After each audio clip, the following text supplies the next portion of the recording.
هلا السلام عليكم واتساب، كي دايرين؟ لاباس عليكم؟ ان شاء الله تكونوا على خير. اليوم ان شاء الله جينا بفيديو جديد. اليوم ان شاء الله غنقدم لكم خبز توست غراتان بالجرون بيف ان شاء الله بحول الله. لهاد الوصفه هذه كنحتاجوا السبانخ، شويش ديال السبانخ. كنحتاجوا ال1 كيروت، يعني نقولوا جزره متوسطه ديال الحجم محكوكه. عندي اكثر من باوند ديال الجراوند بيف، قول نص كيلو ديال الكفته باقا شويه مجمده. عندي خبز ديال التوست، عندي بسيله متوسطه ديال الحجم حمراء، عندي هنايا الهالوبينيو فلفله حاره صغيره مقطعه اللي ما بغاش يستغني عليها. عندي شويه زيتون للتزيين، عندي الكيوكمبر محمض، الخيار محمض، عندي فلفله خضراء متوسطه، وعندي فلفله صفراء نص فلفله صفراء خلطتهم مع بعضهم. عندي التشيز، وعندي البهارات ديال الجراون بيف ديال الكفته، ديال الكباب كتجي زوينه كتواتى مع هذه الوصفه هذه. واللي ما عندوش هذه بامكانه يستغنى عليها ويدير كما العاده مليحه، بزار سودانيه، شويه ديال بابريكا ونقيطه ديال رشه ديال الكمون ورشه ديال التويمه باودر. انا مازال ان شاء الله غنضيف هاد البهارات، غنضيف كيف ما قلت لكم السودانيه، التشيلي باودر، غنضيف البابريكا الحلوه، غنضيف الثومه، غنضيف شويه الكمون. هاد شويش اللي بقى هنا ولا غنزيد. اوكي so I think that's it. ومليحه اكيد. هادو هما النصف الاول من المقادير، وان شاء الله بقاو معايا باش نكملوا النص الثاني ديال المقادير. هانتوما كيف ما كتشوفوا فرشت الخبز ديال التوست في هاد ديال الكغاتان اللي غيدخل الفران. المهم نتوما ديروا الكميه اللي كتناسبكم. ان شاء الله غنضيف عليه تشيز. نتوما اختاروا اي نوع ديال التشيز، انا اختاريت النوع الحار باش يعطيني البنه. بامكانكم ديروا قطعه في كل مربع ديال التوست، لكن انا ما بغيتوش يكون تشيزي بزاف. غنقسم كل مربع على جوج.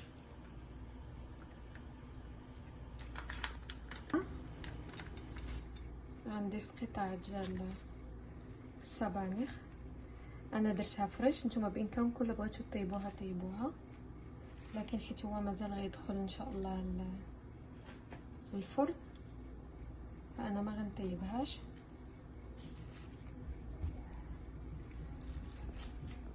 انا خديت 6 القطع ديال الخبز. نتوما خذوا على حسب عدد افراد الاسره اللي عندكم.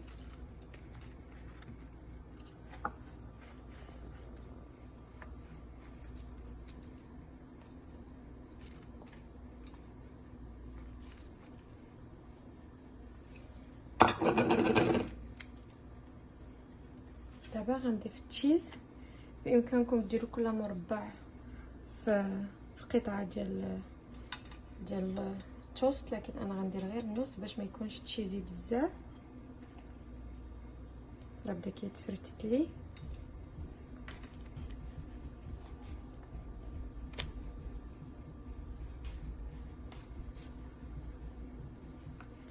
مازال غنزيدو فوق من غنهيو غنزيدو فيه الموتزاريلا. داكشي علاش ما بغيتش نكثر تشيز بزاف. صافي غنكمل هكذا، كل نص قطعه غنديرها في مربع.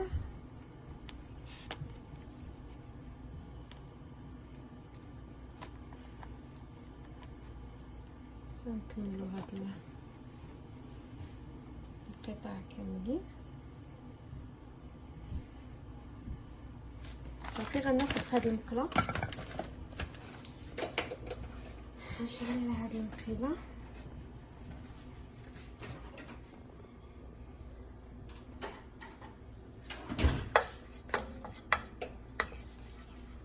نضيفو الخضره ديالنا، نشفو لها شويه الماء.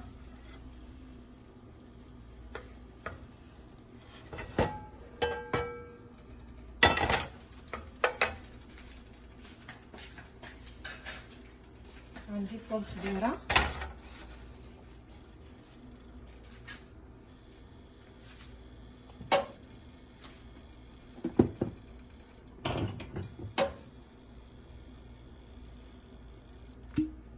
غنضيف واحد 2 معالق ديال زيت المائده،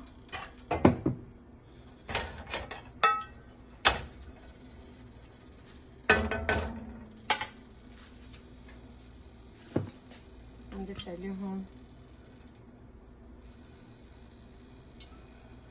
4 معالق ديال زيت الزيتون،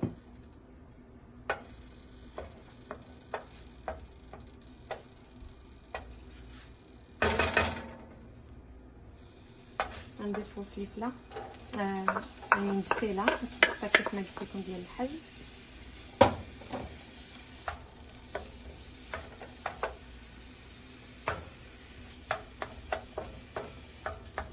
غتكون على حراره فوق المتوسطه. ما باغينش الخضره تلق لينا الماء، غنضيف الفلفله خضراء، نعاود نذكركم حبه ديال الفلفله خضراء وحبه ديال الفلفله صفراء،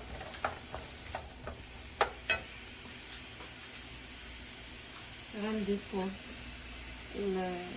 الجزره مفكوكه،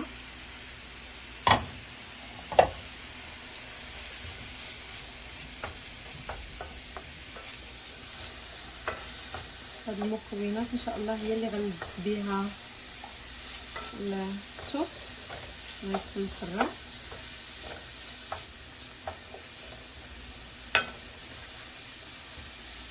غنضيف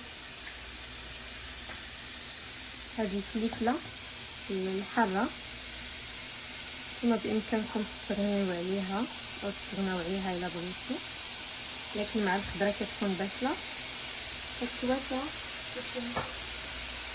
ديال الحراره. والزيتون والكيوكمبر ان شاء الله محمض او مخلل غنخليوه حتى الاخر عاد نضيفو.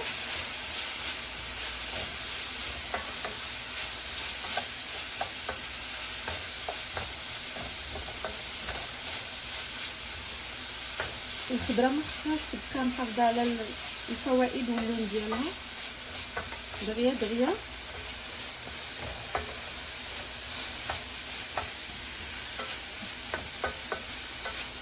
غير شويه، واحد 2 دقائق نشحروها ونضيفو عليها ان شاء الله بحول الله، نضيفو عليها الكبسه او الجراوند بيف. صافي انا غنبقى نقلب واحد 2 دقائق ان شاء الله ونزيدو الكبسه. هانتوما كيف ما كتشوفوا خليتها 2 دقائق تقريبا، غنضيفو عليها الكبسه كيف ما قلت لكم نص كيلو ديال الجراوند بيف.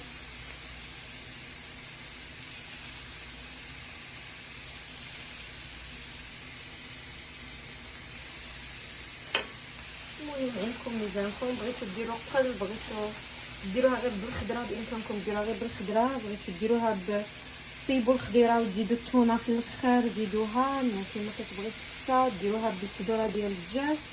شو انا كل مره كنديرها بالطريقه. بغيتو ديروا التوست ديال غير الطحين ديروه، انا درت التوست ديال الزرع، ممكن يبقى داكشي اختياري، كنعطيو غير البيسك. صافي غنكمل هاد الكفيفه الكميه اللي غتستعمل ان شاء الله.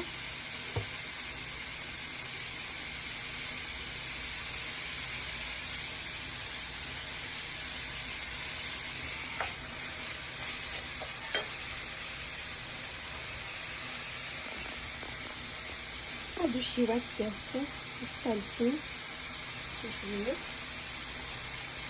خاص الوليدات كيعجبهم التوست.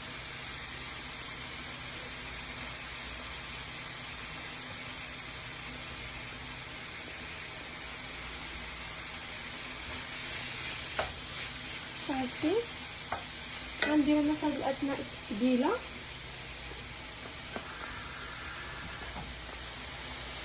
بالنسبه للناس اللي متواجدين في الدوله اللي متواجده فيها انا، في امريكا وكندا وفي اوروبا راه كاينه، في المغرب ما عرفتش، لكن كيف ما قلت لكم قبيله بامكانكم تعوضوها. لكن بصراحه هاد التتبيله كتجي زوينه بزاف.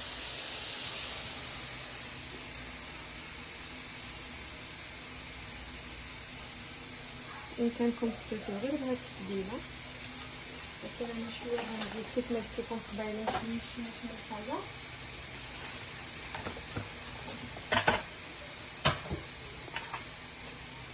ندير شويه ديال البابريكا تعطيني اللون، واحد نص معلقه ماشي بزاف، رشيشه ديال السودانيه، حيت هاد الوصفه ما غنديرش فيها بزاف.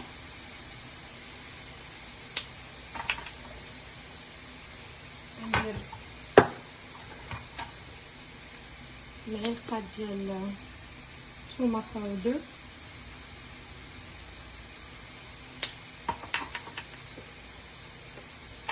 وندير كمون،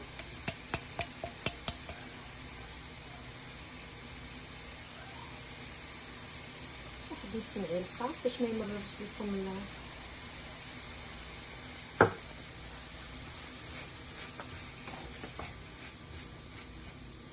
صافي. غنبقى نحرك على نار متوسطه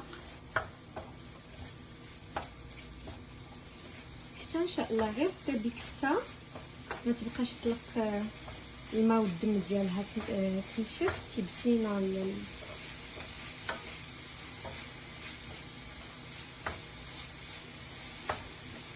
هاد الاكله. وديك الساعه ان شاء الله نطفي عليها الفرن. ما ديش لكم واحد ما كملش واحد 6-5 دقائق وصافي وطفيو عليها. المهم نتوما كتبقاو تقلبوا، ملي تشوفوا الكفته ديالكم طابت طفيو عليها واستمروا بالتحريك. ما تخليوهاش، لان الا خليتوها غطيب الكفته وغتحرق من التحت وما غطيبش من الفوق، هي كطيب وانتوما كتحركوا.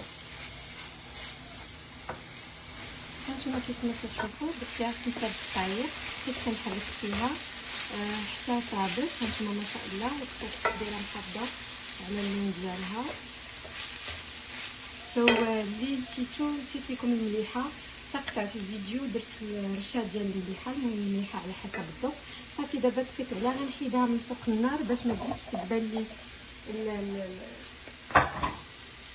الطبق ديال هاد النهار هذا. غنحيدو وغنضيف عليه هاد الزويتنات هادو كيف ما كتشوفوا، غنقطعهم ونضيفهم، وغنضيف عليه هاد الخياره محمده ان شاء الله، ومن بعد غنعمرو التوست ديالنا.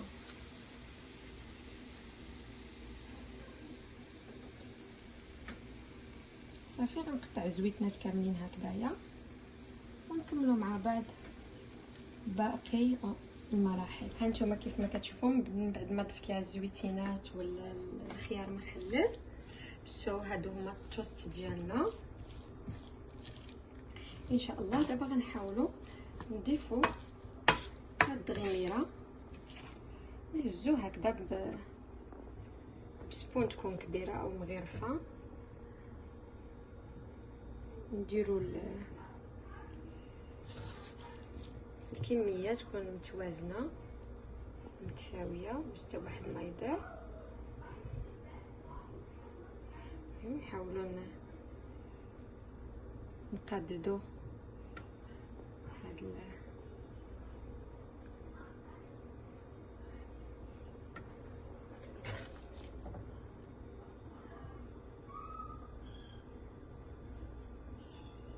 كتجي بصراحه مختلفه وزوينه. الوليدات كيعجبهم خصوصا هذا الشيء. وهكذا في الصيف بغيتو ديوها للبحر، تمشيو بها الليك، يكونوا خفيفين. اللي بغى يحمص غير التوست ويحطوه هكذا راه كتجي زوينه.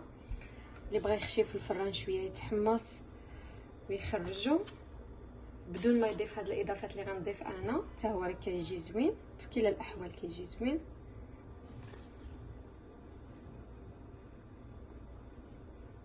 نحاولوا نعمروا الجنيبات باش ما يجيش الفراغ، يجي الخبيز كله مبنن.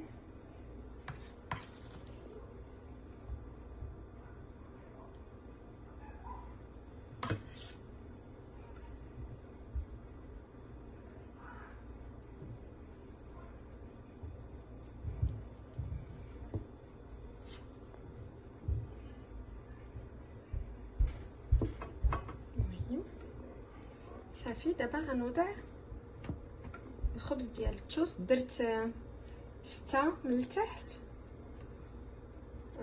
سوري خصني يجيو هكذا، و6 من الفوق.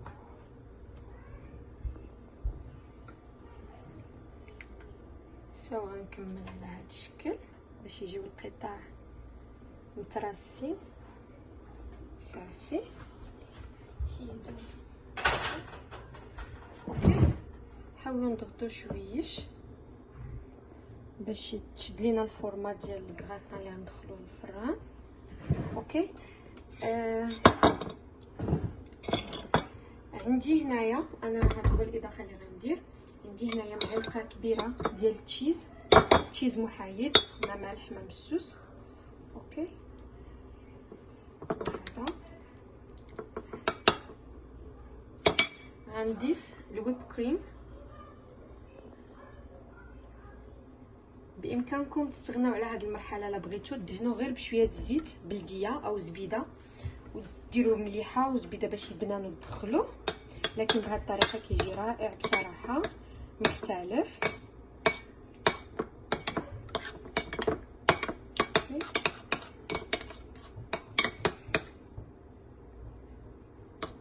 هنا واحد الكاس كبير ديال الويب كريم ولا الكريم فريش ولا القشطه.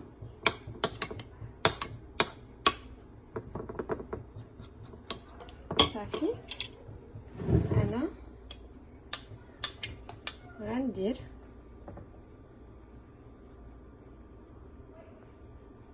نحاول نمرر هكذا، ما بغيتش نكتر حتى نشوف باش ما يضيعش لي.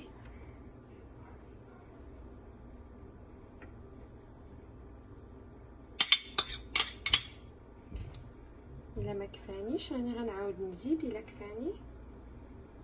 صافي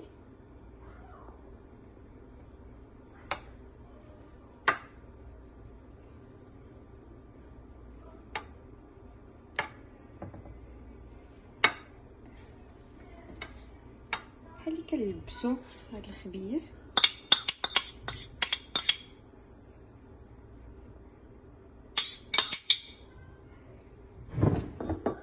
نزيد واحد شويش اخر هنا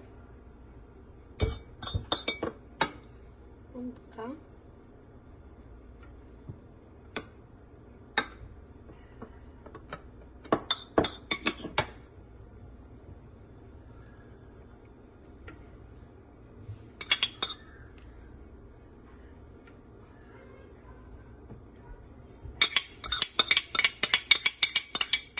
صافي غندخلو ان شاء الله للفران على حراره ديال 380 درجه ان شاء الله بحول الله. ما غنضيفش التشيز من الفوق كيف ما قلت لكم، انا هذا المبدا والقاعده ديالي ان شاء الله حتى يقرب يطيب ونبغي نحمصو من الفوق ونضيفوا عليه التشيز. وهادشي اللي كاين ونكملوا مع بعضنا. هانتوما كيف ما كتشوفوا غندخلوها ان شاء الله للفران على درجه حراره 380 درجه، ونخليوها حتى تحمص ان شاء الله بحول الله. نشوفوا التوست بدا كيتحمر لينا، نخرجوه من الفران واحد 10 حتى 15 دقيقه ان شاء الله بحول الله. لما غيتحمص ان شاء الله من بعد غنزيد التشيز باش ما يتحرقش لي من دابا. هانتوما كيف ما كتشوفوا من بعد ما تحمر لينا ما فاتش واحد 13 ديال الدقيقه. هانتوما التوست تحمر من القدام ومن الفوق ايمين ومن التحت. غنديروا عليه تشيز ان شاء الله. اكيد اللي بغى يكتر يكتر، اللي بغى يقلل يقلل. الانسان بصراحه الصحيحه ديالو كل ما يقدر يقلل يقلل.